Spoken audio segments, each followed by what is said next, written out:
Hi, I'm Katie Crane, and this is the Pilates Lounge.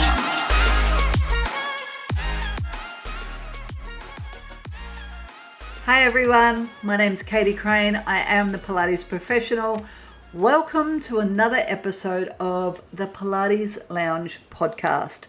This podcast is for you if you are a lover of Pilates, a movement educator, and somebody who loves to learn. Now, over this season, we've had some pretty amazing guests. I've been absolutely thrilled by the response that I've had when I've put out invitations to people to come onto the Pilates Lounge podcast.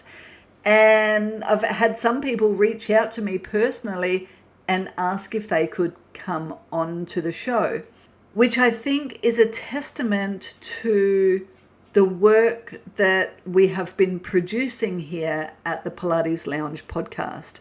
So I want to let you all know a couple of things before I get started today. We are coming to the end of our first season, but do not despair. I will be back in 2025. Now, we've got a few more episodes to go before we shoot off for the holiday season. But next season, I do want to let you know that I will be running the Pilates Lounge podcast with specific topics over different seasons.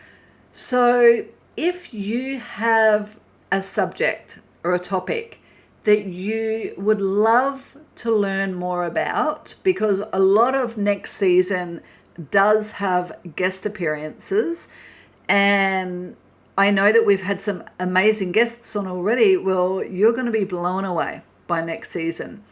But I'm putting it out there. If there's something missing in your own learning, in your expansion, in your growth, let me know, because I will find the person for you to help you jump over that hurdle. And also, if you haven't already heard about my Refine mentoring program, it is going to kick off at the start of next year.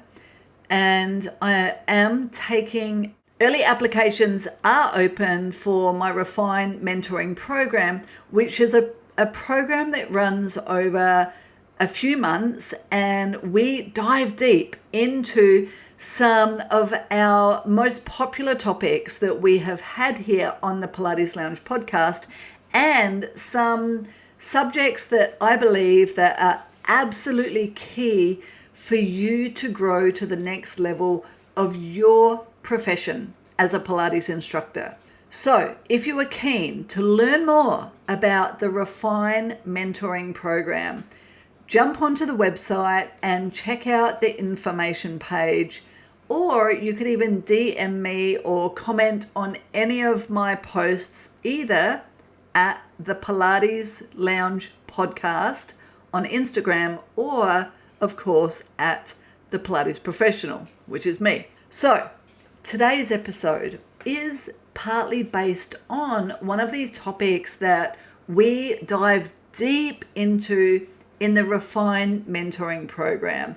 And it's a skill that I've learnt over many, many years. And it's actually a skill that I feel like I continue to expand on and continue to refine over the years that I have been teaching. And it's something that I'm constantly working on. And that is what I call the layering effect. Now, the layering effect ultimately gives you as a Pilates professional, as an instructor, as a teacher, as an educator, as a leader in your community, to cater to absolutely anybody who walks into your class on the day. So whether you are working in a clinical setting and you are helping people who have injury, pain, are dealing with chronic conditions, or really trying to reach specific goals, or whether you are In a more fitness-based approach of Pilates, like teaching reformer classes or mat classes, the layering effect is a skill that is going to fill your classes. And when your classes are full, you have a job. When your classes are full, it creates a certain energy in the room that is like compound interest.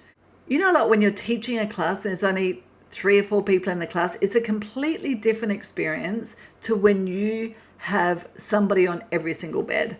Somebody on every single bed, if you work for somebody else, it makes that person very, very happy, because as a business owner, as a studio owner, if I've got an instructor who's teaching a reformer class and there's 4 people in there, that class is costing me as a business owner. It's really not until that class has consistently more than 6 people in the class that teacher is even ultimately paying rent. So I do want you to consider that as an instructor. And I think that it's something that is often overlooked. If you are an instructor teaching for somebody else, sometimes there's this assumption that there's a heck of a lot of money in that business. I'm going to be talking a lot more about business in 2025 in season 1, but I think that it's something that we all need to really get our head around and a handle on, is how much it costs to run a class in a studio. In any case, so when you can fill your classes, then everybody is happy. You get the hours that you want to get. You actually end up being able to demand the hours that you want to work. So if you're working in the evening and you don't want to be working in the evening, then all you need to do is be able to fill classes during the day. And this particular skill is going to help you get there. I call this skill the layering effect. So the layering effect is all about being able to cater to everybody's needs within your class. So this definitely applies in clinic, but it also applies in a group situation. And I guess this really came to my attention a few years ago.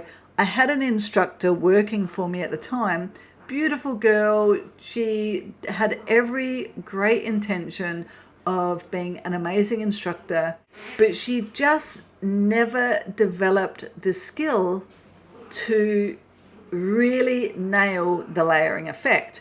And I realized that it was such an issue on this one particular day when I was teaching in the clinic. So I was dealing with the rehab people. She was teaching in the reformer room, and we have varying levels in the reformer room. So ultimately, people can see on the app, and when people join us, we let them know of the different levels. It's written up everywhere. It's on the website. You know, we make it very, very clear what the levels are and what you're expected to be able to do to come into those classes. But inevitably, there's always somebody who doesn't belong in the class, whether they're too advanced for the class, they're too capable for the class, or whether they just do not get the foundations.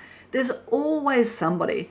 And on this particular day, this instructor, this beautiful instructor, she was about 15 minutes into the class and a client walked out. Well, as a studio owner, my heart skipped a beat and I was horrified to see a client leave 15 minutes into the class. I just kept doing what I needed to be doing, which was working with my clients, and I let the instructor continue to teach the class. But the whole time I was like, what just happened? Was there an argument? Did she leave the class because she had to quickly go pick up her child? You know, was there an emergency? You know, had she rocked up and not realized that that wasn't the class that she wanted to be in? All these things went through my head. And after the session, I was able to speak to the instructor. And so we've set up these different levels, and say in the beginner level, we teach the foundational exercises, alignment, joint placement, breathing, understanding your body and space in general. And we also allow for pregnant women to come into the class. And this is also a feeder class for our clinical clients if they want to start doing group classes, so that in the clinic, we teach them how to modify things. We teach them how to cater to themselves so that then they can eventually join a group class if they want to and self-modify. So that's our beginner class. We call it Reformer Align. And then the next class is called Reformer Flow.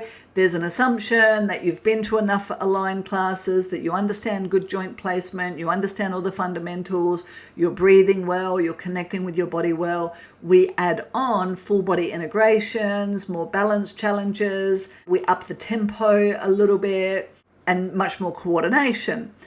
And then we have a strength class, which is basically we're adding on jump board, or more advanced exercises, and maybe adding in small hand weights or some sort of prop. So it's very clear what these levels are. But like I said, because humans are awesomely human, there is always somebody in the class who doesn't belong there.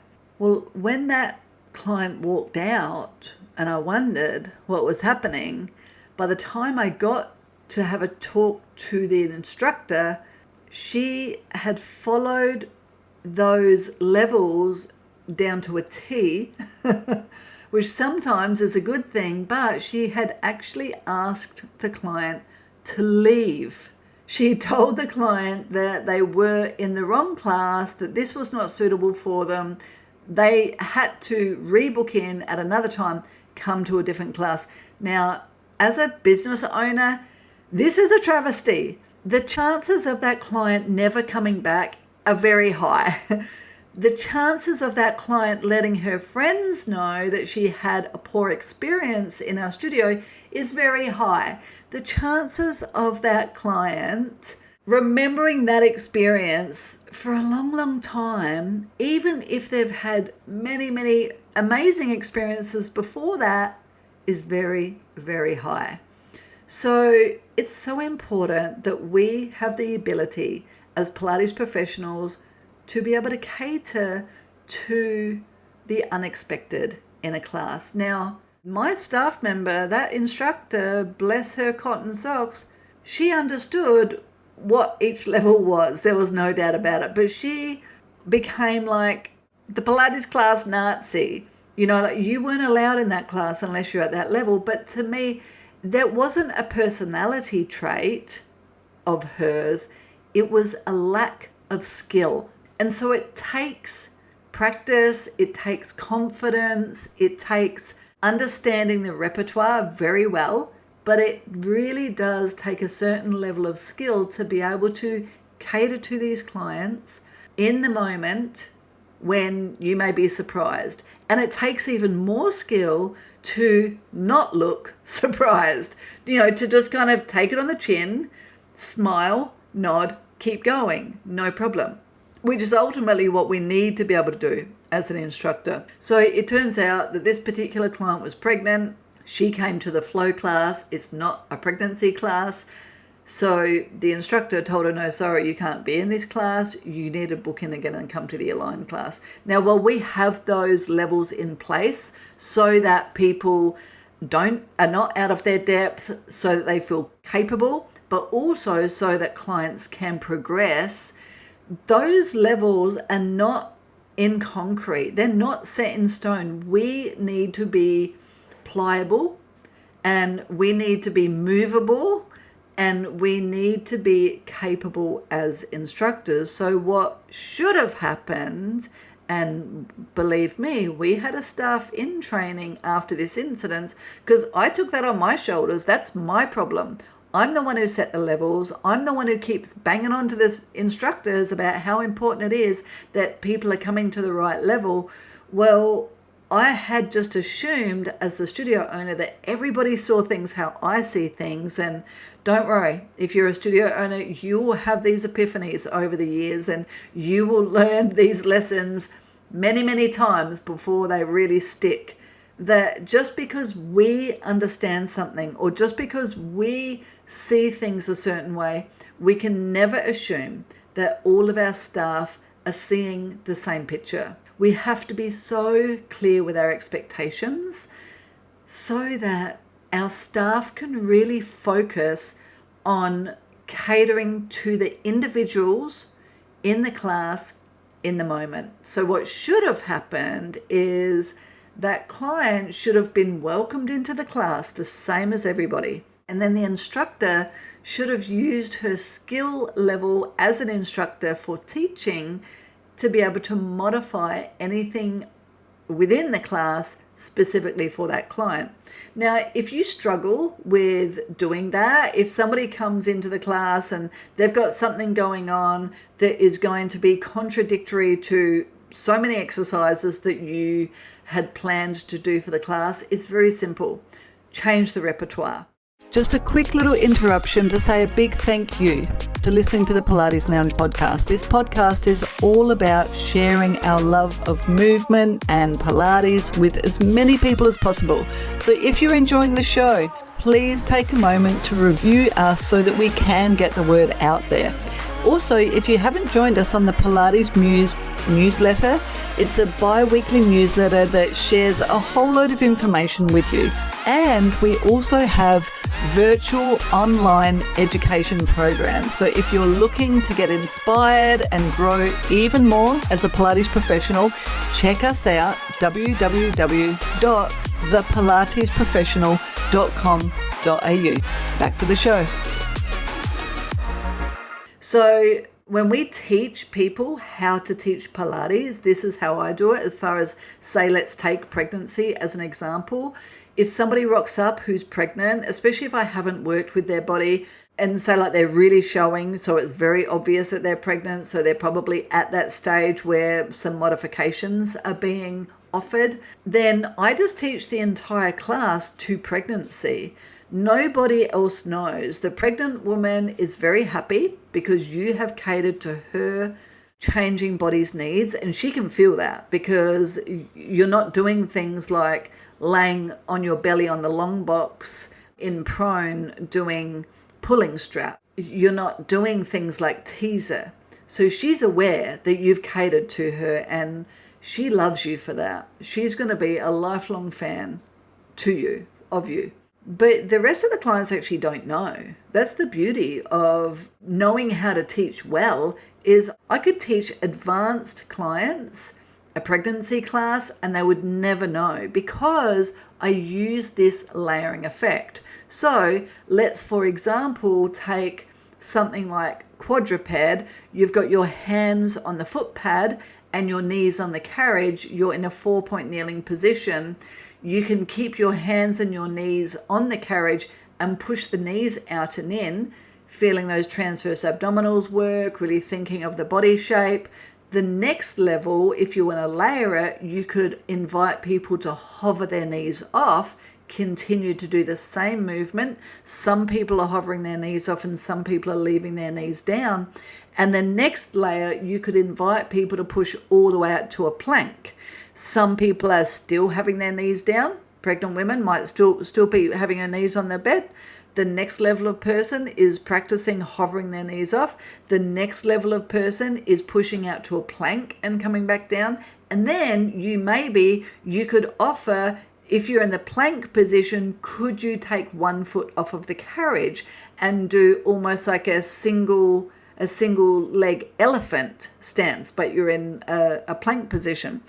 This is the layering effect. And actually, no matter what level class I'm teaching, I use the layering effect all the time. And that's a perfect example how I might do it. So as far as then choosing my numbers, because I've already got in my mind that I'm going to be using the layering effect, and say in my mind, I think, okay, I'm going to do no more than 10 or no more than 12 of this particular exercise. So I might invite people to start on their knees. Everybody starts on their knees. Okay, you're going to do that one 3 times. Then if you want to advance, then after the third one, then you're going to hover your knees off of the bed.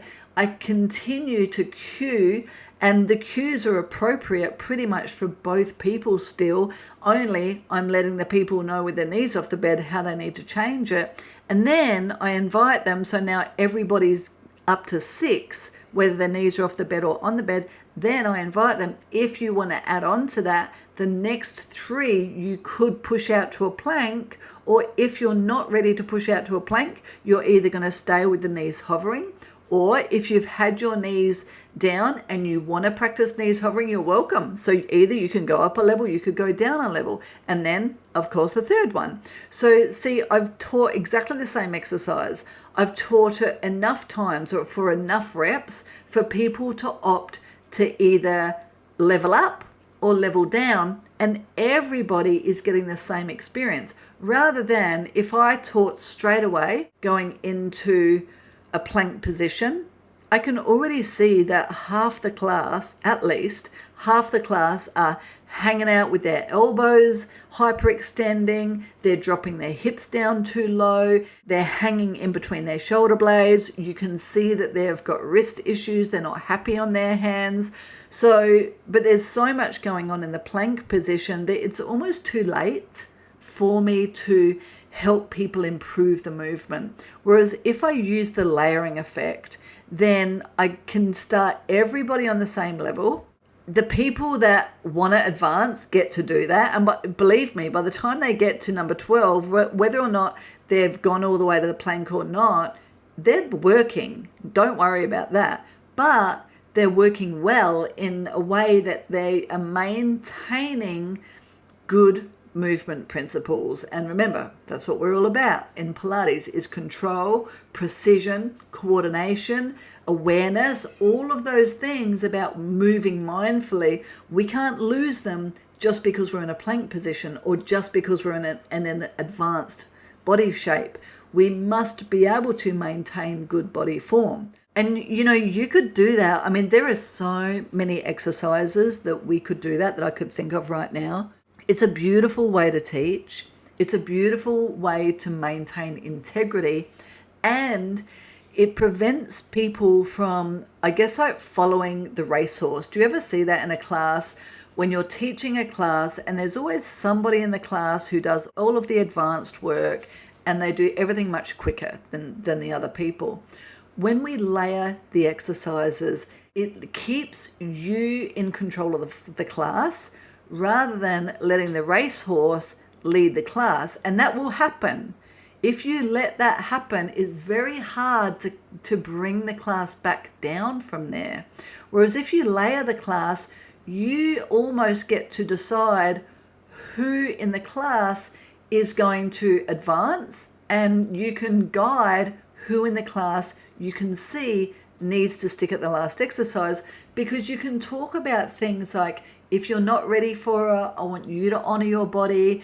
If you honor your body, then you're going to benefit much more than if you're just doing an exercise for the sake of doing an exercise. I always say to my class, if you're making this look ugly, you're not ready for it. Good movement looks effortless. It looks beautiful. I always liken it to when I watched Kelly Slater surf. He makes the surfing look so effortless, so easy. He's on some of the biggest waves in the world, and he looks like a little Barbie doll on a tiny little wave. He doesn't even look like he's putting any effort into it. He is, but it's such skilled effort that he's making it look effortless. And that's what we're trying to gift our clients, is the gift of effortless movement. And the layering effect plays a huge role in that. Now, if we think about it, we could use the layering effect for footwork. So either you're doing your footwork, pushing out, coming back in. Maybe you're doing that. Maybe after 4 times, so say you're doing 10 of your footwork, maybe after 4 or 5, then you could invite people to just hover their pelvis off of the carriage. And then can they continue to keep the footwork nice and controlled? You could offer for people to go into single leg footwork instead of double leg footwork. And then they're just doing 5 on one side, 5 on the other side. There's so many different ways that you could be doing things with the layering effect. When it comes to standing exercises, I'll often use the layering effect. Say if you think about scooter, for example, I'll often start with everybody 1 foot on the carriage resting against the shoulder rest, 1 foot on the floor, and you're pushing the carriage away, bringing the carriage back in your scooter position.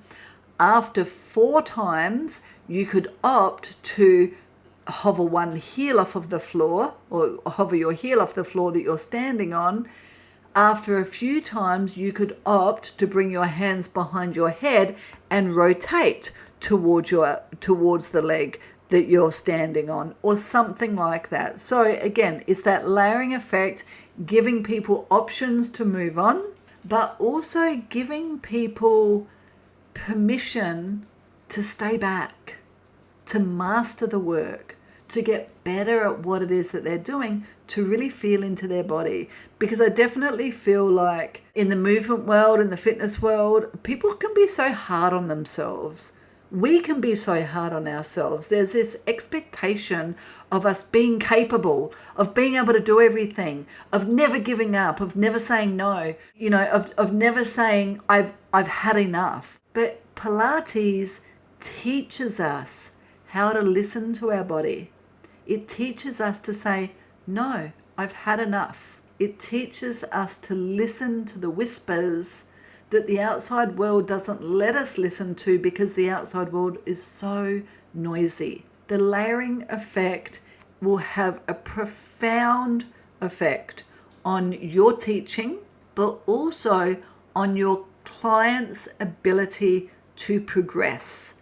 And we want to see them progress, but progression is not jumping over a mountain. Progression is walking the mountain and stopping every now and then to really have a look around and take in your surroundings. So I do want you to consider this.